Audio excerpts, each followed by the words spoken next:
Welcome to the Level Up Artist Podcast. We're your hosts, Adriana M.A. and Jackie Sanders. We are two art professionals sharing forward the advice and business lessons we have learned along our creative journeys. We talk to artists, leaders, and art professionals to demystify the creative process and discover new ways to succeed as a career-minded artist. If you find value in these conversations, please go ahead and subscribe. This will help other creatives like you find our podcast, and you'll be notified when we drop a new episode every Tuesday. On today's episode, we are so excited to have Artspace's creative director, Annah on the podcast. So welcome, Annah. Thank you so much, Jackie. I'm excited to be here with both of you. Thank you so much. Well, we're looking forward to discussing with you your journey as an art professional, the power of exhibition design, creating memorable applications as an artist, as well as recording a bonus segment on breaking into the art admin industry for our podcast supporters at levelupartist.com.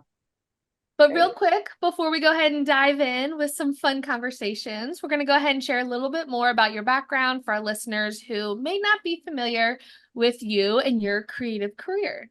So Annah is from Raleigh, North Carolina, and grew up in a family of artists and art administrators. As an undergraduate student at UNC Asheville, she pursued studio art and art history with a concentration in 19th century American landscape painting. She earned an MA in art history at UNC Chapel Hill and became a doctoral candidate in 2012. During her time at UNC, she gained experience as a writer, teacher, and curator. She found her passion for working with the community while managing the Block Gallery at the City of Raleigh and has since served as creative director at Artspace since 2014. Annah lives in her hometown of Raleigh, North Carolina, with her son, Henry, and 2 dogs. And of course, that is the formal introduction to our listeners. But Annah, how would you describe your role at Artspace for those who may not yet know you or what you do? Yeah, well, it's my elevator pitch is usually like I have the fun job at Artspace. I'm sort of in charge of the things that you see when you enter into our building. So as creative director, I really set the tone, the sort of curatorial vision and themes that we're looking at throughout the building, both in our exhibition spaces, but also when thinking about visiting resident artists that may be coming in, while always trying to connect those things to the work that's happening in our studios, because the vast majority of our square footage at Artspace is leased artist studios with over 30 artists working, and so it's always this incredible process of connecting the dots and finding those threads that create meaningful conversations between our gallery spaces and the studio spaces, and folks coming in and visiting. So yeah, I mean, that's what I get to do, which is amazing. Yeah, which is definitely like no small feat either. Just casually connecting all of the threads between all of the many moving parts that Artspace has.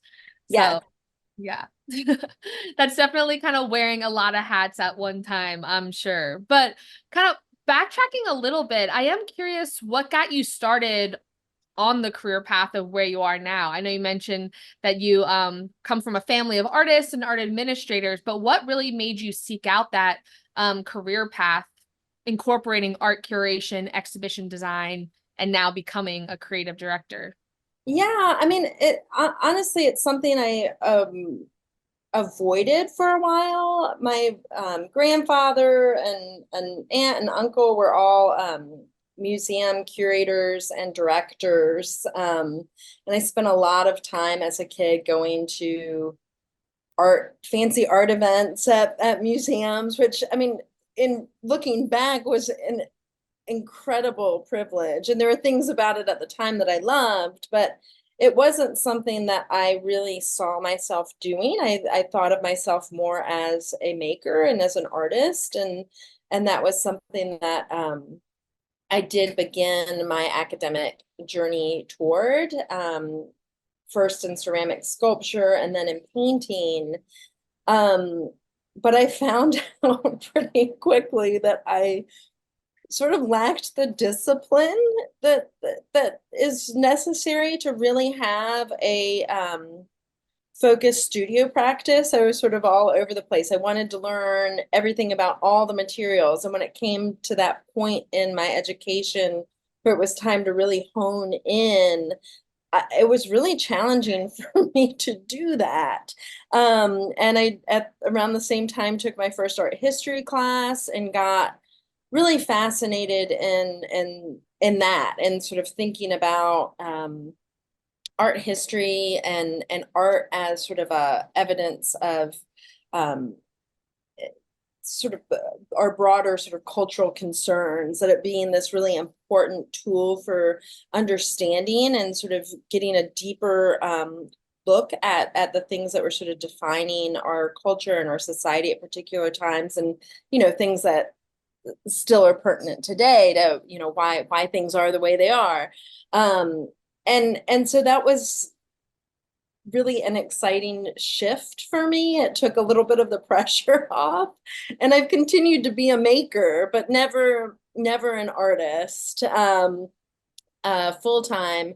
And yeah, I mean, I fell in love with that line of work, and then really when you go into academia and are looking at a master's and PhD and something like art history, really your main choices are you going to teach or are you going to curate? And I was always really interested in the curation end of things. I'm very drawn to objects, works of art, but also just like the weird objects of our daily lives. And so I did know that that was something I wanted to do, was have an opportunity to work with things. And so I did that for quite a while. And like I said, I became a PhD candidate. I'd written my dissertation prospectus, taken and passed all my exams. And I was just sort of miserable in this academic bubble world. I was so ready to get on with my life, and I felt just so very isolated from things that mattered. Um, and at that time, I got a phone call from a dear friend of mine, Kim Curry Evans, who was at the time the director of public art for the city of Raleigh. And we'll come back to this story because this is like a really important, this is one of my big takeaways.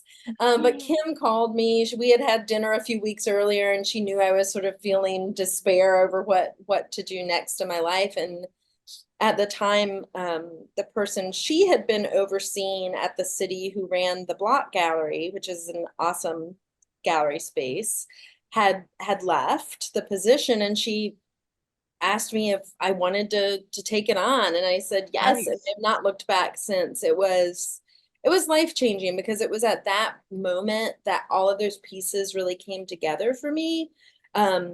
Because I'd gotten hands-on in art. I'd learned a lot about art processes. Spent many years working in a little art supply store up in Asheville, Nice.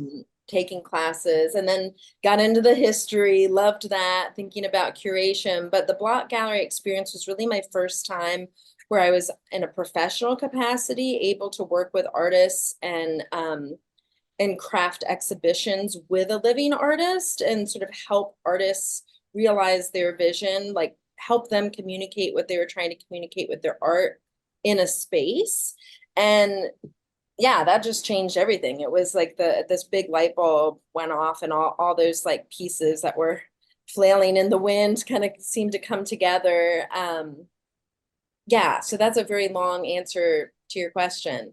But I'd say like it happened, that trajectory, the most important thing along the line were the people in my life, the relationships I had. Obviously, my family, I certainly benefited from that early on, but then just having friends. I was at the time married to an artist, spent a lot of time with artists in the community, forged relationships with people. So like getting that phone call from Kim was resulted from cultivating this relationship with a person who had that opportunity. And so that really has sort of defined the trajectory of my career, is cultivating relationships with people. Yeah. Oh, I love this so much. There are so many nuggets in what you just shared. I mean, we could spend all day just digging on this one, but we won't. But some of the things that I would like to highlight about it that I thought was interesting, going backwards for a second, hope it's not confusing, is you know how they say luck is when opportunity meets preparation. You know, you Mm. were in the right place, right time, and it didn't just come out of the blue. You had been cultivating relationships that then resulted in somebody else going, hey, you know, I have a spot. Would you like to give it a whirl? You know what I mean? And it's one of those things that we like to share with artists a lot of times, you know, and easy to forget. It's not just about the art, it's always been about the people. Mhm. You know, even the classics back in the day, they were all commission artists. You know, they worked for the church, they worked for rich patrons, but they had to cultivate relationships. Their art was not enough. So I'm glad to also circling back to something you said earlier that I thought was really good. Um, I agree, and I may rephrase it a little bit. I feel like art can be a time capsule in a lot of ways, right? And take the temperature of what our society is doing in a particular time. So I love that you were able to look at it not just from a micro view of which I will say, to me, maker and artist are married. Like those two are the same in a way, many ways. Many. So we'll disagree a little bit there. I think you are an artist. And what you do is artistic. So there we are.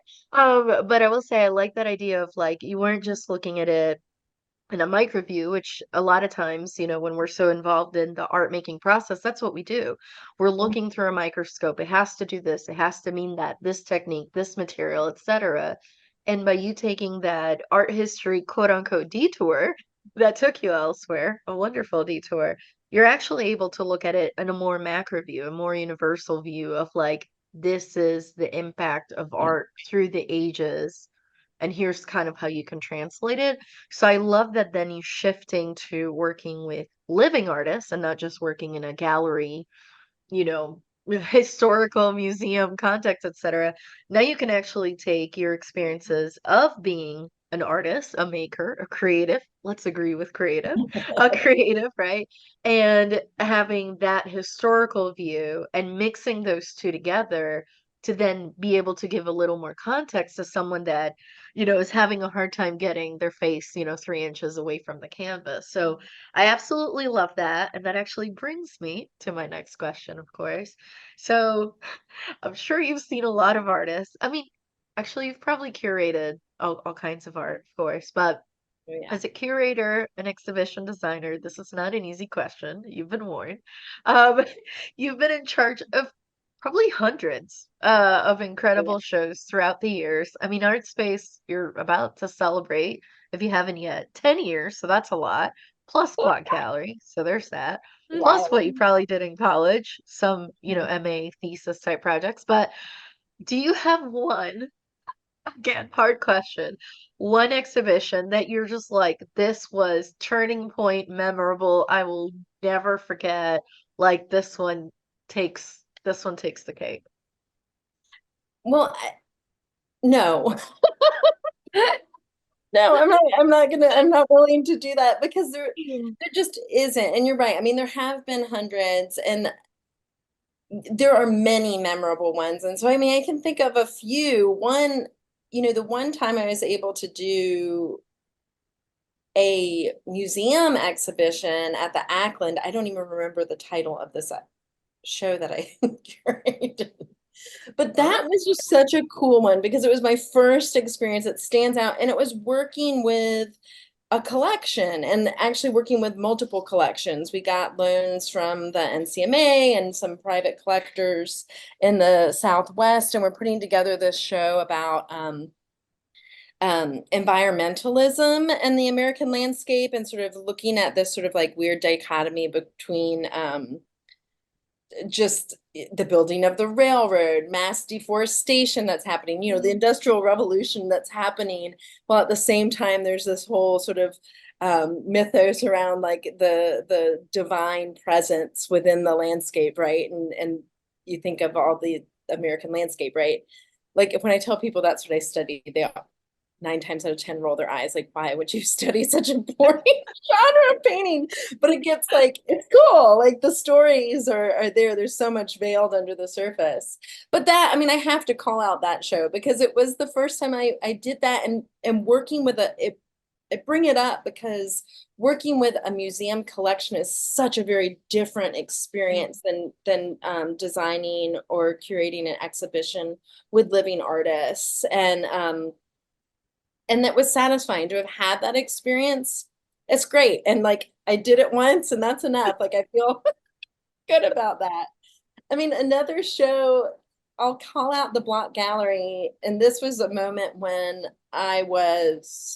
my mind was blown when I really thought about how privileged I've been. And it was a moment where an exhibition that really taught me sort of my own biases and allowed me to see that my experience is one that is very different than many folks. So for listeners who don't know the Block Gallery, it's located within Raleigh's City Hall, the municipal building in downtown. So it's the place where the city council meets. It's the place where the mayor's office is located. It's the place you go to pay your water bill when it's overdue. You know, it's a really bustling, kind of strange, unusual place to have a fine art gallery. And every year they did an exhibition where all of the staff, I'm blanking on the name of the show, but it's not that important, but essentially Like government employees, right?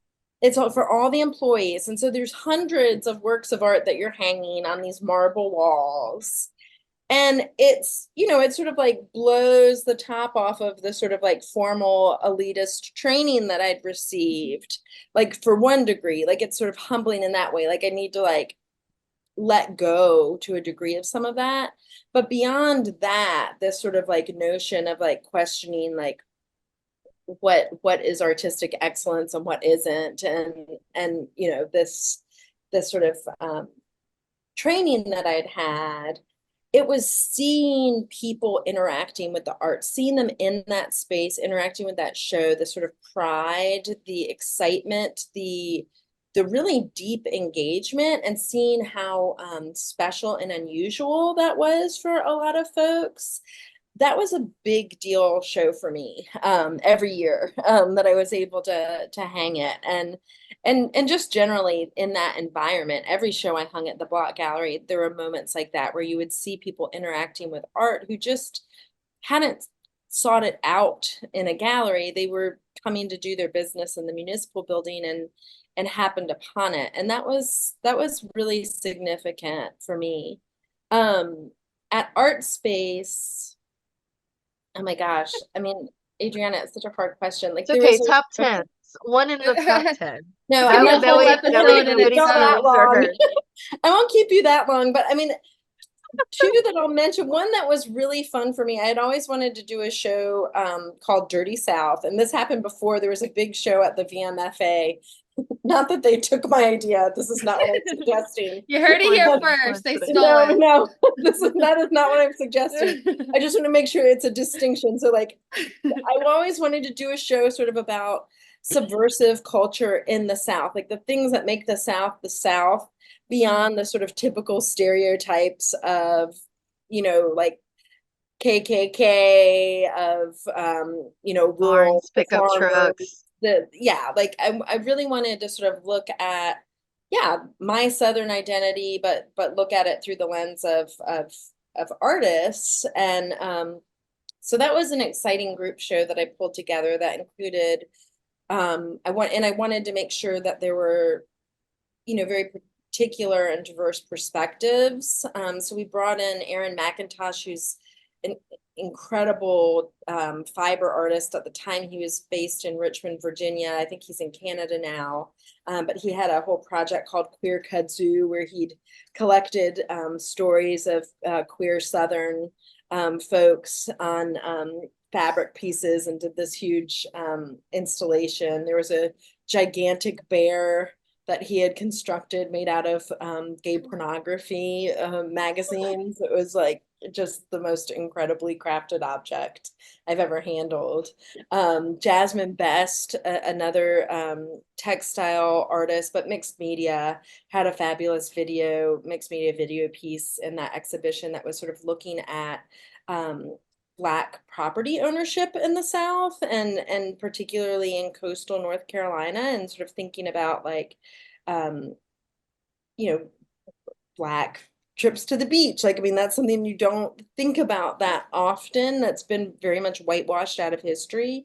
And that was a beautiful, beautiful piece that she had in the show.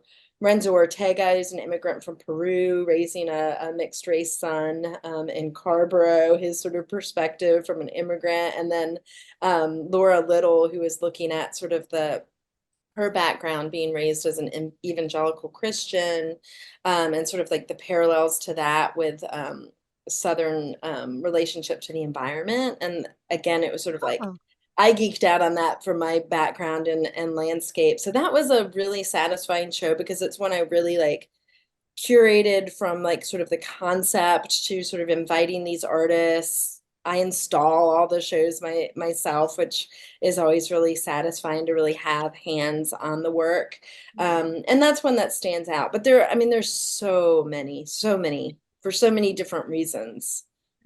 I've got Oh, a but I love that. And I love especially even in like the little amount of time that I've been familiar with the shows that you've curated.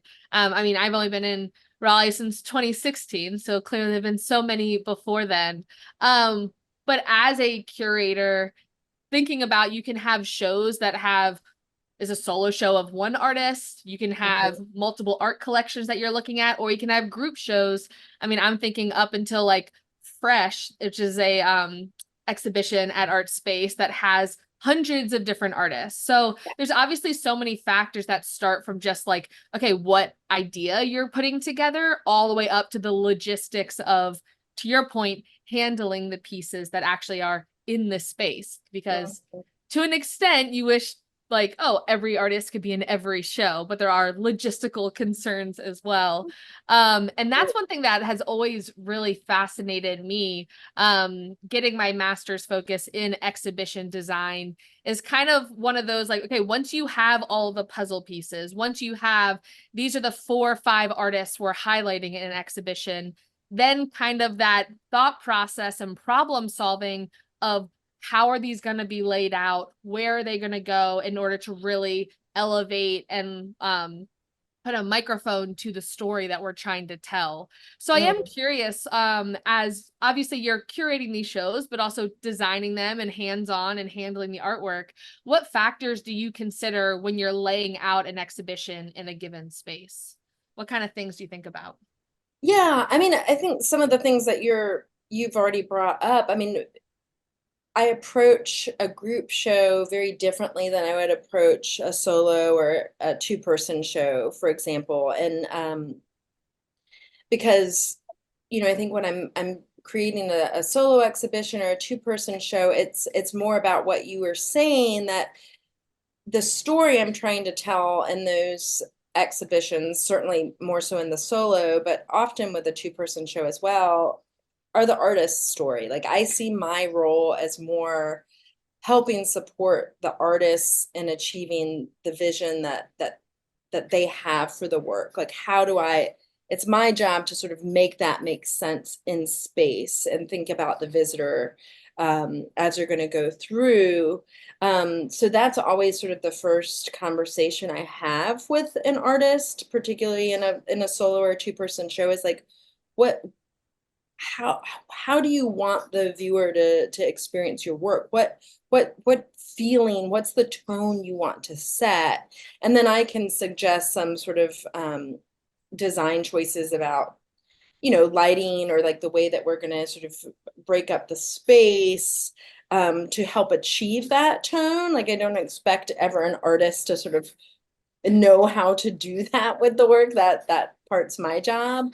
But that's the first thing, is sort of understanding the tone. And when I'm approaching a group show, one of the fun things about that is I'm the one who gets to decide, right? Or the guest curator, if I'm working with a guest curator who I'll help sort of achieve that. But in some ways I get a little more creative license in those group instances. But I'm certainly thinking about things like color, like balance, like the way your eye is sort of bouncing off of space, wanting to balance sort of light and dark and sort of create a mood. Sometimes you want that to be completely off balance to create sort of a jarring atmosphere. I mean, that can be a thing, but you're certainly looking at color, you're looking at scale, you're looking at, you're often looking at the way things are presented, like in frames. I mean, I've often had pieces that I've seen thumbnails of that I think of in a group before I have them in space, but then when I see them in person and see the way they're framed or presented, then it sort of throws that off. So, I mean, little things can make a big difference when you're thinking about that. But yeah, for me, it's mostly about sort of like the mood, the tone, the story that we're trying to tell. And then, of course, the other thing that's sort of always in my mind when I'm thinking about exhibitions is accessibility, like thinking about,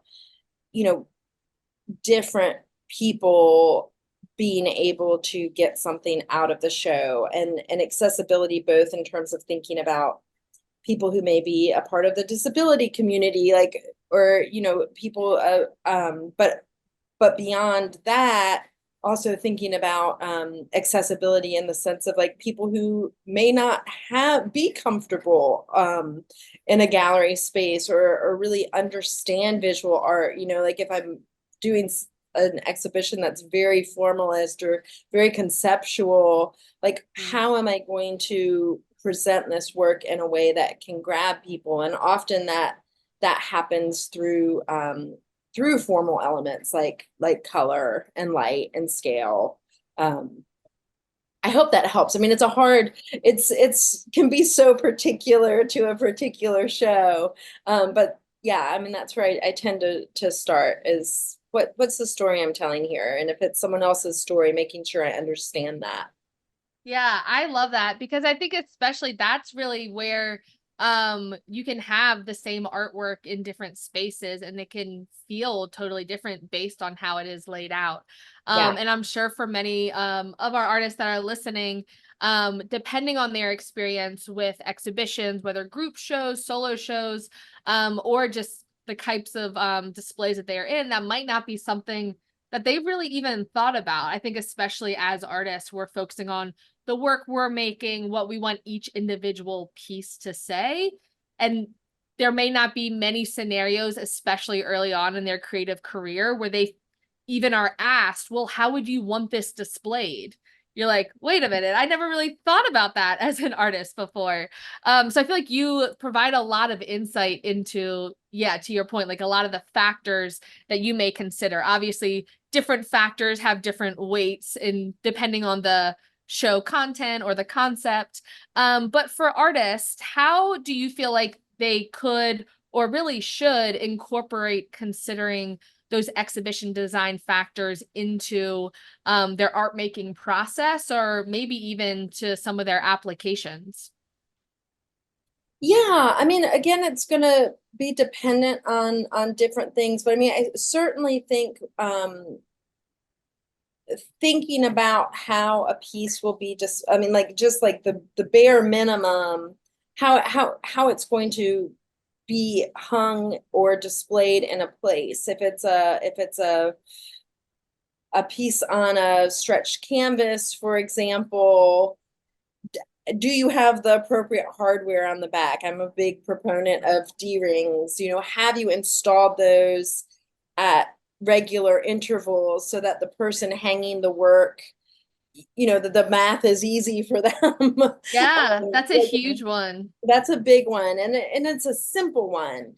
In terms of like the application and sort of like photographing your work, I think it's an interesting thing you've brought up, this sort of like micro macro thing. I think a lot of times artists get so fixated on their individual piece, sometimes they don't even see the background noise. So often I'll get images submitted where, I see someone's like bed and the cat and all these things in the background around the piece. And for someone who's not already invested in that work and seeing it, I see all that visual clutter. So just making sure that you're taking the time and the care to present your work, even before it's a physical object, in a way that it deserves. Make sure that you've balanced the light a little bit. And I'm a big proponent of professional photographs, but not every artist is at that level. And I think with phone technology and stuff, like just taking the minute to like properly crop, make sure that you've got decent lighting going on. That's great. That's the first step. And then, yeah, thinking about how it's going to hang on the wall. And like I said, I think D-rings are enough, honestly, with work on canvas. It doesn't need to be wired, or wiring a piece is great too. That's fine. Thinking about framing. Now, for me, that's not as important, but I know other curators it is. They really want to know, how is everything framed? Is it framed consistently? So, but certainly I'm going to gloss over framing. It's too, we could talk all day Broad. about framing. It's a broad subject, yeah. Yeah, I don't framing know is that its own like it's its design own. decision in the artwork. It really affects how people receive the piece. So there's like a whole psychology behind what kind of frame each different artwork can have too. So Yeah. That's right. And I maybe we don't should do a whole episode about framing. To frame or not to exactly. frame. Exactly. But I do think it's really important to start thinking, especially as you're starting out, because this can be a really meaningful exercise I've found in working with artists, even outside of sort of exhibitions, just through our residency programs and other things, is starting to think about bodies of work, thinking about setting that challenge. So like behind us, I'm looking at your wall, Jackie, for example, and like, you can see, even if it's not a triptych, like there's three pieces that could work really well together. They're all the same scale. There's, complementary color schemes going on. So thinking about your work, like in pairs or in threes or fours or fives, like working up to having like a small body of work can be really important. And within that body of work, it doesn't all have to be consistent. I'm not talking about having 10 12 by 12 pieces, although you could, if you want to like go a more modular route, but like just a body of work that could be interesting. If you could imagine, conceive of a gallery wall, for example, and making 5 to 10 pieces that would fill that space, like challenge yourself to do that. That makes sense, that are in conversation with one another, that there's some sort of balance of color that's happening, that there's some sort of like relationship in terms of the scale of the work. I think those are really important things to do, even if you're at such an emergent state that you don't yet have a solo exhibition, or you're just submitting things to group shows. Yeah, I think that's a really good way to sort of start and think about it. And Yeah. going back to photographing, if you, and I'm not going to go too down the road of framing, but we talked about cropping the image. If you're submitting to a group show or something, include the frame. If it is a framed piece, include that piece of information for the person selecting, just especially if you're submitting to Artspace. I appreciate it in advance. Thank you.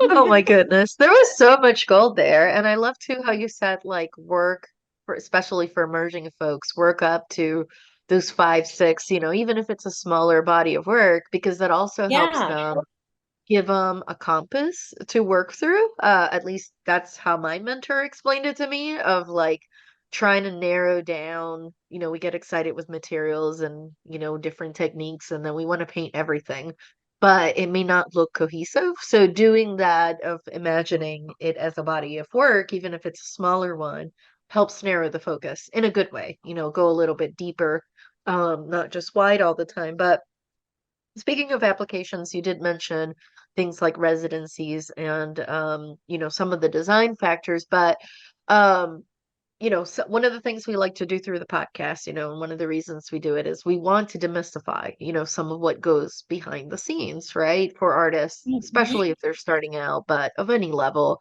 Um, for whether it's solo, group, community exhibitions, doesn't matter, mainly like for Artspace, what would you say the submission process is like? Just a big, brief bird's eye view into what it's like for anybody that may be intimidated, doesn't know what to expect. Oh yeah. I mean, first and foremost, I mean, one of the beautiful things about Artspace is our staff. We're very approachable. So, I mean, I will say for anyone listening who's not gotten a return email from me, I apologize in advance. I'm not the best at email, but we are very approachable in terms of like questions. We have a really knowledgeable, open, friendly staff. We have sort of open door policy a lot of the time here, just like with our studio artists. So please know that like questions are fine. And I love being able to work with artists at all levels of their career. Most of our submission processes happen through a platform called Jotform. So you can find most of our calls on our website. There's a tab on the website for, I believe it says artists, and then there's sort of a artist opportunities, open calls as you go through that process. We're also good about posting on social links to opportunities when they exist. But for the most part, we do use Jotform as a platform. And what we typically ask for across the board would be an image or images, dependent on the process. Okay. The call. So it's going to be anywhere from 1 to 10 images, depending on the opportunity that you're applying for. And we do a good job in that Jotform of sort of like giving you the criteria. I don't know them off the top of my head, but we take things in a JPEG format as our preference is JPEGs. And we do ask that they be high resolution images of 300 DPI with a maximum of, I think, like 4 by 6 inches. It would be very clearly delineated on that application. The other thing that we will ask for is we do ask artists for name, address. We do ask for some demographic information. We are looking at the ethnic identity, cultural background of artists, gender identity, which I know for some folks is uncomfortable to ask, but we do that for a number of reasons. One is, as a nonprofit, we rely on a lot of grant support, and we are asked those questions all the time. So we do like to collect that data. But also, we're very much committed to diversity at Artspace and making sure that we're checking ourselves and making sure that we're providing platforms to a diverse group of people that are representative of our community. So that's sort of why that information exists. The other thing that we would ask for would typically be a short artist statement, which I like to say under 250 words or under a page. And we can get back into like that is. There often will be, dependent on the opportunity, we might ask for also a statement of interest. So the difference between the artist statement and statement of interest, artist statement really sort of give me a summation of what your art practice is about, what media you work in, what's driving you as an artist, what's your perspective, right? And I'm assuming your listeners are familiar with an artist statement. And then the statement of interest is usually very particular to the project. So in that, whether you're applying for a residency or to be included in an exhibition or for studio space at Artspace, that statement of interest is sort of thinking about how you fit, thinking about your perspective as an artist within the Artspace community, right? So that statement of interest can sometimes involve a little research. Like take the time to look at the programs that we offer at Artspace, look at the floor plans on our website for our various gallery spaces and address those things specifically. that really stands out in applications when people have really thought through in their statement of interest how their work might exist within our particular space.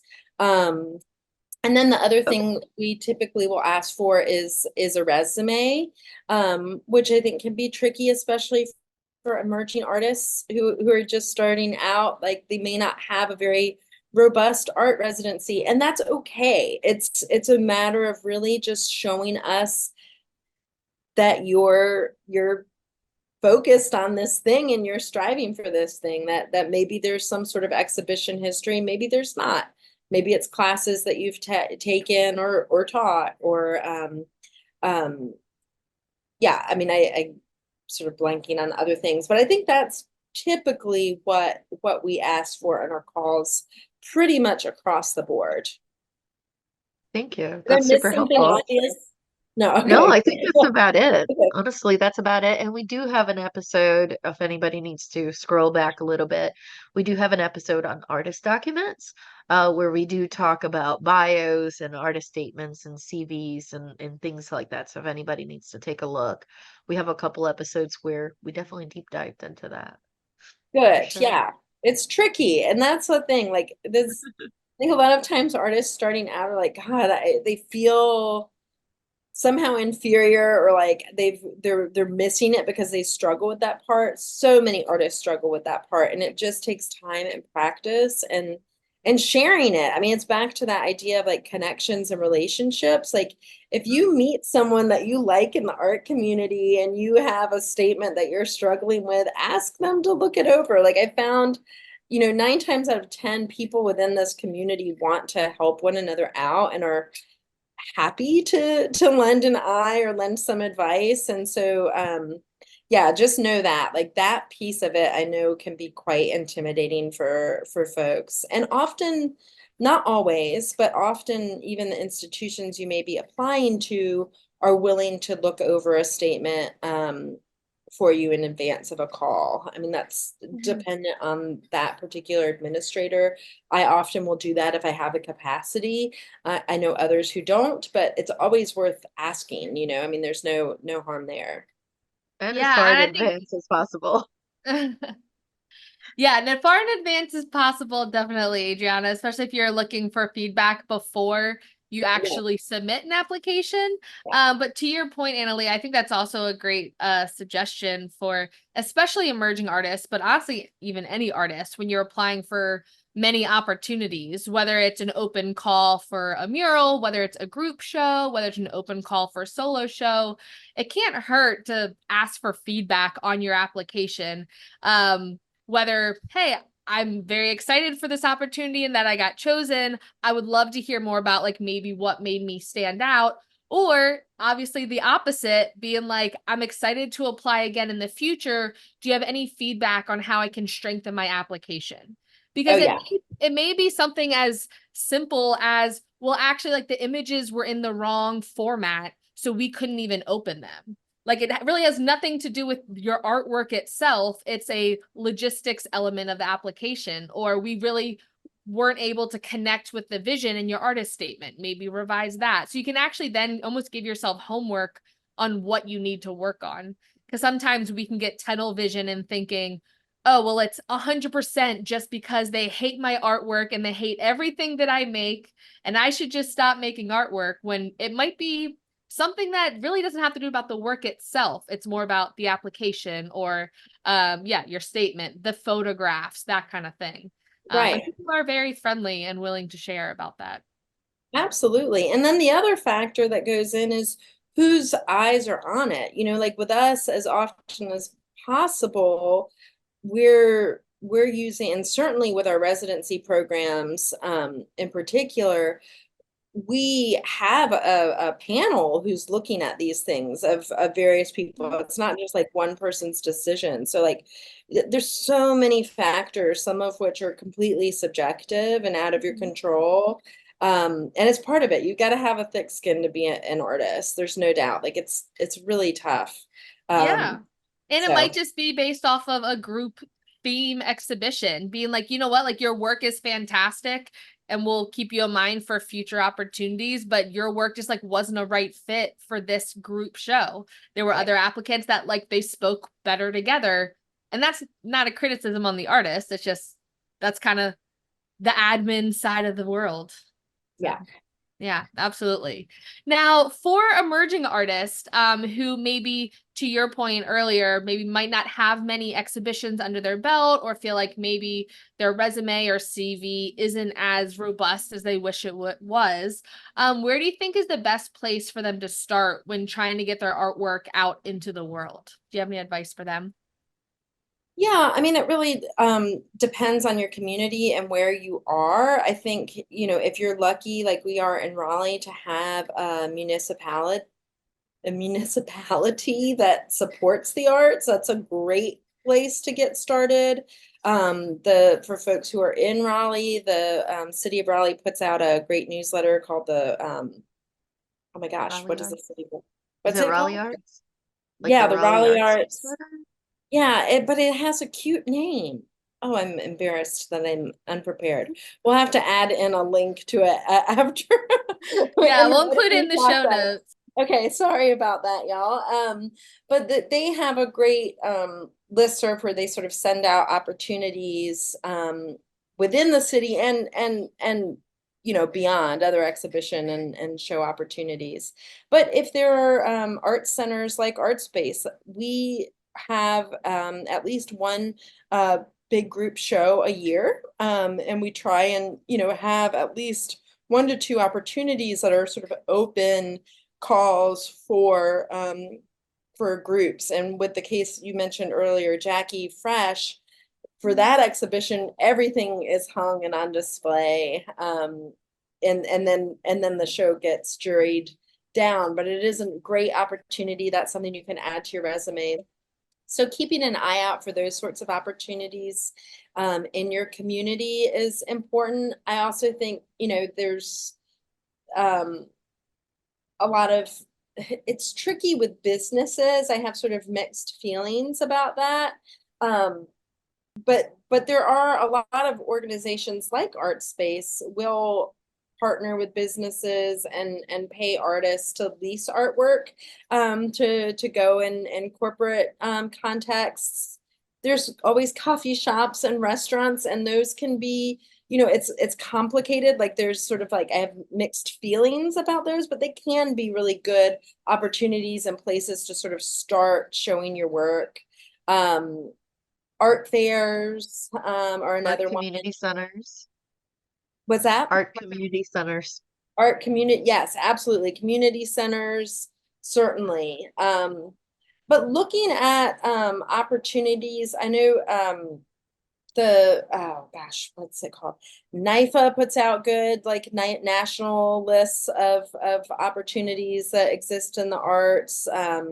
Burnaway is based in the Southeast. There's opportunities that get listed there as sort of a regional resource. South Arts is another really great regional resource that exists for folks who are looking for opportunities. And there's many, many, many of them. But if you have a state or local chapter of your arts council, they can really help you connect with some of those resources that exist in your community.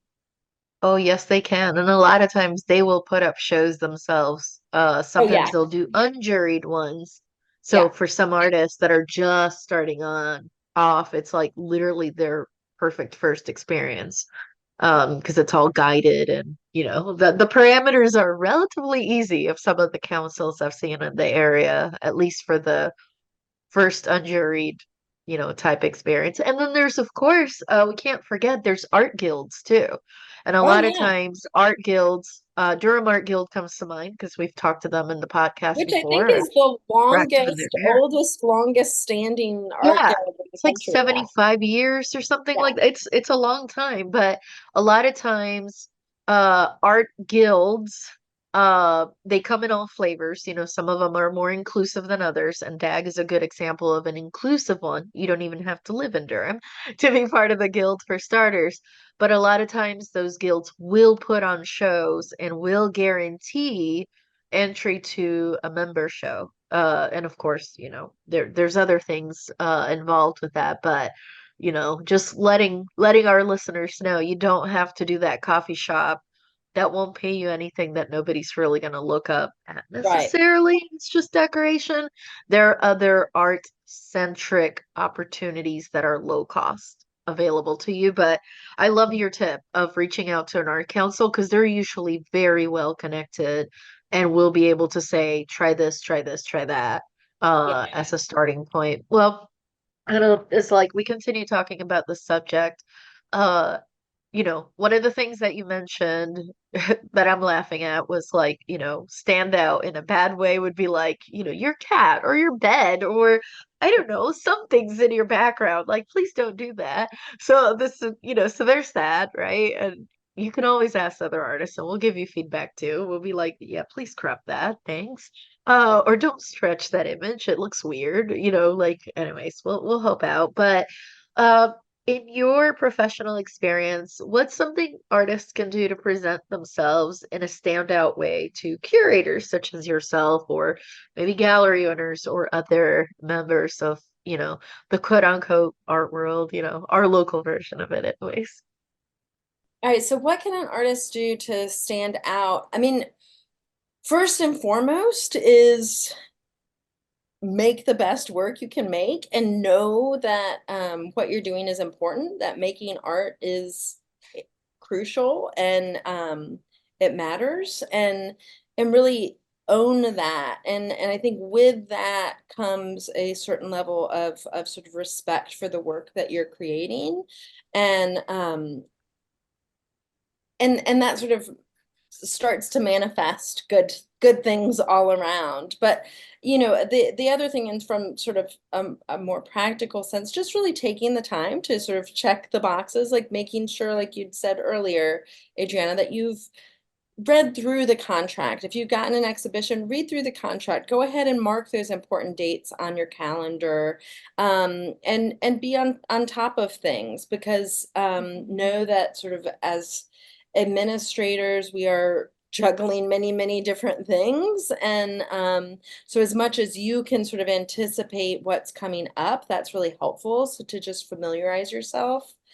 I also think, thinking about your work outside of its existence in your studio, in your realm, like thinking about how you want your work to communicate with people within a gallery space or museum space, or whatever, or the coffee shop space. Like having some conception of that in your mind is helpful. And preparing your work to be handled and to be hung. Like, do not, well, let me backtrack. I was going to say, do not drop off a wet painting. If you are working up into the night to make that piece as excellent and needs to be, communicate. That's the key. You've got to communicate those things. Like, one, avoid those things. Try and be on top of things, but that happens, and I understand that. Someone maybe things are getting tied up at the last minute, but if that happens, don't hide it, communicate it. Like, communication is so important in this world. If there's something really unusual about your piece, like if you are a painter, working on stretched canvas and you've attached your D-rings, you are good to go. Like, it's easy, and you've communicated the title of your piece. That's awesome. If your work requires something more particular, something really specific, that there's particular, I don't know, things that are in relation, communicate that stuff where appropriate, maybe provide a template. Like, I've always been really impressed with artists who've really thought about their packing materials and transporting their work safely, and providing sort of details for me for when it's time to hang it, so that I'm doing the work. I'm allowing that work to sort of achieve the vision that the artist had. And that all really comes from clear communication. It doesn't mean that you have to be like completely type A and everything has to be mapped out, but even just simple instructions, or that really does set artists apart when they have that taken care of. And yeah, clear communication. I love that. Makes me Yeah, I've happy. seen that Yeah. with some of the artists that do like installations, which of course we have one or two or three in our building, and they'll do kind of like the pieces of paper and they have like numbers and things like that so you know where each piece goes. I think the Yeah. assemblage folks and Yeah. installation folks definitely do a great job with that, but the rest of us can learn from that, of course. Yeah. Well, next up, Anna, one of the things we love to do is we love to ask all our guests how they define success. But we're going to take a quick break to put in a word from our sponsors. This episode is brought to you by our Level Up Artist courses. We understand that life as a modern artist can be both exciting and overwhelming. Plus, there's a lot of information out there. So, what do visual artists actually need? We've spent countless hours of trial and error, weeding through tons of information to find the gold, so you don't have to waste your time going down those endless rabbit holes. In addition to weekly calls, we have created video course modules to cover everything from artist documents to exhibition prep, social media to technology, sales strategies, artist mindset, PDF resources, templates, and so much more. Ready to get started? Head on over to levelupartists.com to learn more, get immediate access, and level up your career today. Welcome back, everybody. So, Anna Lee, how do you define success as an art professional? Oh, I think I define success through change, growth, like continued curiosity. Like I think for me, like a mark of success is knowing that I'm still interested and I'm still sort of striving to sort of understand what's happening, like knowing that I'll never know it all or understand it all, and sort of maintaining that drive to learn and to stay engaged and curious. For me personally, is my sign of success. What it means for I mean, I can't say what it means for other people. It's too different. But that's it for me. I mean, for me, success is that it's exciting. And also that I continue to see, like with that, the sort of idea of change and curiosity is continuing to see our audience expand, continuing to see sort of more diversity coming through our building, continuing to see more diversity in our in the studios, both in terms of people's cultural backgrounds, but also like the media that are coming in. The fact that we recently welcomed in our first filmmaker was awesome. Like, whereas, 10 years ago when I started, that didn't seem like something that made sense in our space. So that change, continuing change is mark of success, I think. Love that. Now, what is one piece of advice that you wish you had heard before you got started on your creative journey? Oh, Lord. One piece of advice that I wish I had heard.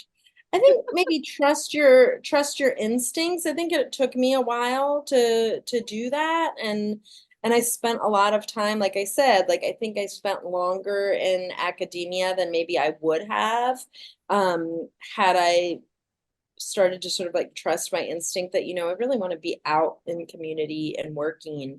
But it was hard to really know what that looked like because I didn't really see the model for that. So I think trusting your instincts and allowing for some chance, like just know that things can't all be under your control, and that's okay, because that's what opens doors that you didn't know were possible. Especially in a creative career. Yeah. Especially. It has so many twists and turns. So yeah. Not for the faint of heart. Not for the faint of heart. But amazing. Now, if somebody were to randomly hand you $100, what would you splurge on or invest in? It has to be something that brings you joy and relates to your art, or in this case, your art profession. Ah, $100. It wouldn't quite cover it, but we've got Big Ink is coming to Artspace again in April. And so I think I would spend it on, well, maybe $100 would be the right amount. I want to carve a giant wood block for Big Ink. I have watched his Yes. program for years. It is thrilling, and that's what I would spend $100 on is to participate in that program. Oh, that's Make perfect. a giant woodblock print. Yeah. I love Just it. like that? Well, I'm excited to see that one day for sure. Unfortunately, we don't have $100 for you right now, but I'm Oh, confident we can man. get it for you. We can make it happen. Well, Anna, thank you so much for being on today's podcast episode. Real quick before we go, how can our listeners stay in contact with you after they listen to our conversation today? Absolutely. So folks can definitely reach me here at Artspace. My email is alee@artspacenc.org. You can follow me. I have a personal Instagram, which is alee.nc. Or I also have a little side flower Instagram. I do some flower arranging as one of my creative practices, which is farm foraged.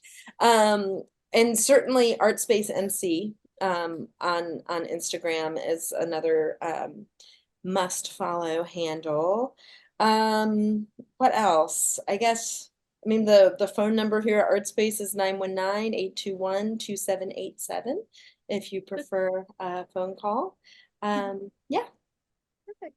Oh, this is awesome. Well, we'll make sure to link all of these things in the show notes. So we'll share them in. So in case you're driving when you're listening to this, don't worry, it'll be in the show notes. And would you mind staying with us a few extra minutes so we can discuss breaking into the art admin industry on a bonus segment for our podcast supporters? Of course, I'd be happy to. Yay! Also, in the meantime, for our listeners, if you want to stay connected with us between episodes, share your feedback, or have a question you would like for us to answer on the podcast, you can reach us through social media. I'm at Amate Art across all platforms. And I'm at J Sanders Studio on all platforms. And if you want to follow the podcast, we are at Level Up Artist on Instagram. You can also visit levelupartist.com to hear the rest of today's conversation and become a podcast supporter. This will give you access to amazing off-the-record conversations like the one we're about to have, the artist community platform, and it helps to keep the podcast going. Thank you so much for listening. We'll talk to you next week.